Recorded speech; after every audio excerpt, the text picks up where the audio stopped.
পৃথিবীতে একটাই নাম তন্বীর বিরক্ত লাগে, সেটা হচ্ছে অর্ণব চৌধুরী।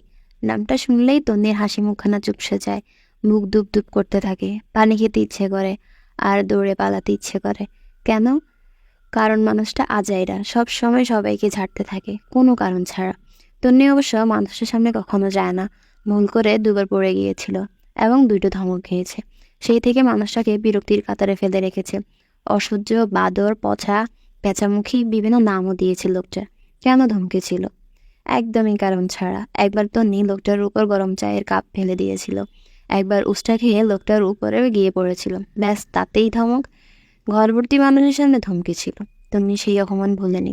ভুল করে তন্নি আজকে অথয়ের বাড়িতে এসেছে, একদমই ভুল করে। তাই বাদর আজকে বাসায় ফিরবে জানলে তন্নি ছায়াও দেখা যেত না এই বাড়িতে। 2 বছর তন্নি এই রুলস মেনটেন করে এই বাড়িতে আসে। শুক্র শনি এই 2 দিন বাদর বাড়িতে থাকে।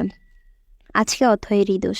সে তন্নিকে ডেকেছে, আর্জেন্ট কাজ বলেই এনেছে, অথচ একবারও বলল না তন্নি আজকে ফ্রাইডে, আমার বাদর ভাই বাসায় ফিরবে, তোর আসার দরকার নেই।